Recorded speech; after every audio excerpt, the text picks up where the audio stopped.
विधानसभा के आने वाले लंबे सत्र में मायावती मंदिर ध्यानाकर्षण प्रस्ताव लेकर आएंगे। मखदूमपुर विधायक सतीश दास ने प्रेस को संबोधित करते हुए कहा, बोध गया पत्रकारों को मायावती मंदिर जाने पर रोक है, परंतु एक फोटोग्राफर या छायाकार मंदिर में जाकर फोटो खींच सकता है। वह देश विदेश में उस फोटो को बेच सकता है। उस पर किसी तरह की कार्रवाई नहीं होती। जब मायावती मंदिर में के गर्भगृह का फुटेज लीक होता है तो उस फोटोग्राफर पर कार्रवाई क्यों नहीं होती? एक गंभीर प्रश्न है। उक्त बातें मखदूमपुर विधायक सतीश दास ने बोधगया के निरीक्षण भवन में पत्रकारों को संबोधित करते हुए कहा। उन्होंने कहा कि वर्ल्ड हेरिटेज सेंटर आज वर्ल्ड ट्रेड सेंटर बन गया है। बीटीएमसी के जो भी केयर टेकर हैं वे अपना धन संपत्ति बनाने में लगे हुए हैं। बीटीएमसी के मेंबर धान में मिले चावल को अपने गाड़ी में ठूस ठूस कर धान रोपनी में लगे मजदूर को बांटने के लिए ले जाते हैं। उन्होंने कहा कि बीटीएमसी के एक्ट पर हमने विधानसभा में आवाज उठाया था, परंतु अभी तक उसका जवाब हमें नहीं मिला। मेरे द्वारा पुनः आने वाले लंबे सत्र में मायावती मंदिर ध्यानाकर्षण प्रस्ताव हम लेकर आएंगे। जी बता दीजिए। इसको लेकर प्रेस कॉन्फ्रेंस का आयोजन किया गया। हाँ, एक्चुअली में हम आज मायावती मंदिर का भ्रमण करने आए और लगातार बीटीएमसी एक्ट को लेकर के हम सब लोग और ख़ास करके गौतम बुद्ध के मानने वाले लोग और बाबा साहब भीमराव अम्बेडकर साहब के मानने वाले लोग बीटीएमसी एक्ट जो भेदभावपूर्ण एक्ट है उसको ख़त्म करने के लिए लगातार संघर्षरत है। और आज हम यहाँ पर आए थे कि लगातार यहाँ के स्थानीय लोगों के द्वारा और यहाँ जो बनते हैं जो उनके द्वारा लगातार शिकायतें मिल रही थी कि बोधगया मंदिर का भ्रमण कीजिए, बड़ा ही अव्यवस्थित तरीके से मंदिर चल रहा है और ये पूरी तरीके से पूरी दुनिया का सबसे शांति का केंद्र है। गौतम बुद्ध को सिंबल ऑफ पीस के रूप में जाना जाता है और सिंबल ऑफ पीस के रूप में ये वर्ल्ड पीस सेंटर के रूप में हम लोग इसको मायावती मंदिर को जानते हैं, लेकिन पूरी तरीके से एक वर्ल्ड ट्रेड सेंटर बन गया है। यहाँ से व्यापार हो रहा है। यहाँ जो भी केयर टेकर हैं वो इसको निजी इस्तेमाल में, निजी अपने धन संपत्ति को बढ़ाने में इसका इस्तेमाल कर रहे हैं। पूरे तरीके से जो केयर टेकर हैं और या फिर उसके मेंबर्स हैं, मेंबर्स जिनके बारे में पिछले बार भी हमने कहा था कि अरविंद सिंह जो मेंबर्स हैं, यहाँ से आप देखिएगा कि यहाँ का दान का जो चावल आता है वो अपने गाड़ी में ठूस ठूस कर ले जाते हैं और ठूस ठूस कर धान रोपनी को बांटने के लिए मजदूरी देने के लिए ले जाते हैं। इस तरीके का कृत्य यहाँ पर हो रहा है। यहाँ पर प्रेस मीडिया के साथियों को प्रतिबंध किया गया है और एक गया से हायर करके प्रेस रिपोर्टर को लाया गया है जो विजुअल्स को, जो फोटो को डॉलर में बेचने का काम करते हैं। तो इन तमाम चीज़ें हैं। तो हम इसी बोधगया में पले बढ़े, जन्म लिए और बुद्ध के हम सब लोग अनुयायी हैं। पूरा दुनिया बुद्ध के तरफ आज देख रहा है और जहां बुद्ध ज्ञान प्राप्त किए आज वहां पे पूरी तरीके से अव्यवस्था फैलाने की प्रयास हो रहा है। आप देख सकते हैं कि हर एक पूर्णिमा को पूजा होता है, लोग पूजा करते हैं और उसमें बुकिंग होता है, लेकिन जब आप मैनेजमेंट के साथियों से पूछिएगा तो एक बुकिंग को दिखाया जाता है जबकि उसके आड़ में सैकड़ों पूजा उसके आड़ में कराया जाता है।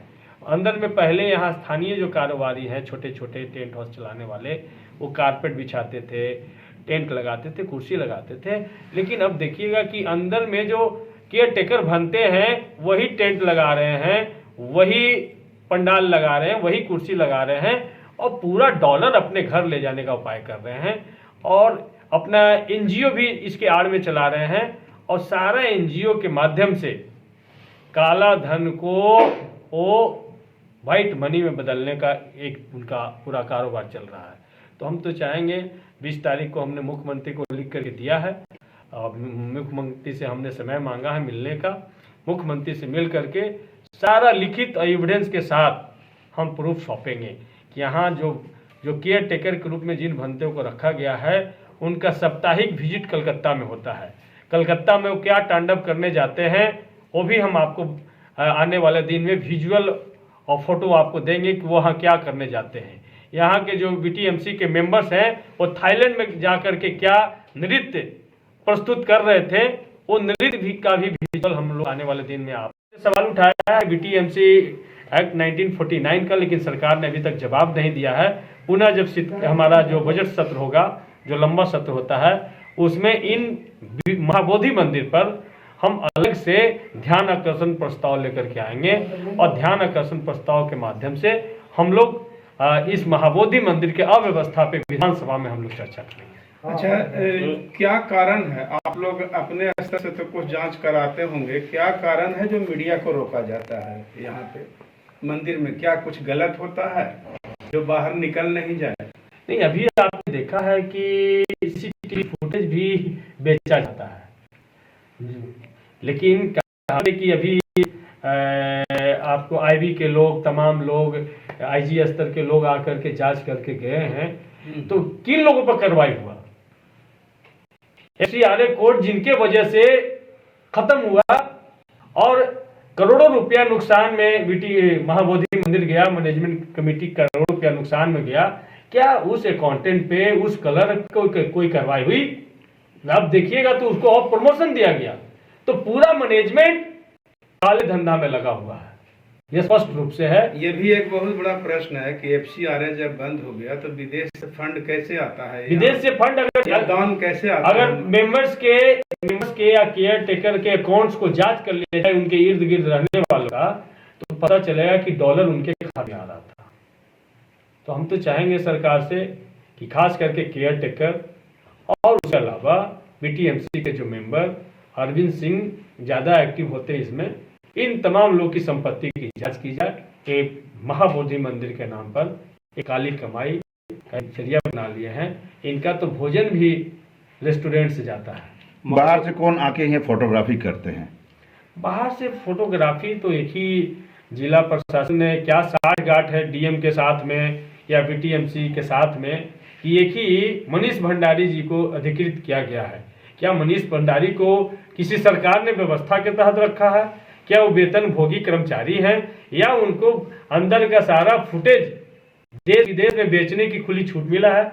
जब बीटीएमसी का जब गर्भगृह का सीसीटीवी फुटेज लीक होता है तो क्यों नहीं उस भंडारी पर कार्रवाई किया जाता है? ये सवाल है। तो पूरा का पूरा सिस्टम जिसमें जिला पदाधिकारी भी सिस्टम में शामिल है, जिला पदाधिकारी भी सिर्फ आते हैं और सिर्फ रूटीन मीटिंग कर करके चले जाते हैं, इन तमाम चीजों पर कोई कार्रवाई नहीं होता है। तो जिला पदाधिकारी भी इस कुकृत्य में शामिल है। महाबोधि मंदिर के खिलाफ आप लगातार समस्या का आवाज उठा रहे हैं। यहाँ के स्थानीय जो सांसद हैं, विधायक हैं, इन लोगों के द्वारा नहीं, इसका राजनीतिक मायने क्या हो सकता है? देखिए, महाबोधि मंदिर के खिलाफ नहीं, महाबोधि मंदिर बचाने के लिए, महाबोधि मंदिर की पवित्रता, अस्मिता और इसकी जो शांति है, इसको बहाल करने के लिए हमारी मांग है कि पूरा महाबोधि मंदिर, अभी देखा कि सुप्रीम कोर्ट ने तुरंत फैसला दिया कि जो 1947 के पहले जो स्थिति थी सब हर एक धार्मिक स्थलों के उसको बरकरार रखना है। तो ये महाबोधि मंदिर है, तो इसको महाबोधि मंदिर का स्टेटस बरकरार रखना है। लेकिन इसमें अतिक्रमण चल रहा है, इसमें दूसरे धर्म का अतिक्रमण करके और इसको भी दूसरी मंदिर घोषित करने का पूरा प्रयास चल रहा है। तो महाबोधि मंदिर को बचाने के लिए हम सब लोग चाहते हैं कि यहाँ के भी स्थानीय जनप्रतिनिधि हों, चाहे नगर पंचायत के लोग हों, हमारे स्थानीय विधायक हों, हमारे स्थानीय सांसद तो अभी यहाँ केंद्रीय मंत्री बने हैं, वो भी बोध गया से ताल्लुकात रखते थे, वो भी बोध गया में आते जाते थे, वो बोध गया से प्रतिनिधित्व कर चुके हैं। इन तमाम सवालों को सदन में उठा करके बोध गया को अगर हम बचा लेंगे, बोध गया के महाबोधि मंदिर को बचा लेंगे, तो पूरे भारत को फिर से पुनः विश्व गुरु हम बना सकते हैं। बुद्ध ही एक एकमात्र रास्ता है जो हमको विश्व गुरु की तरफ ले जाए।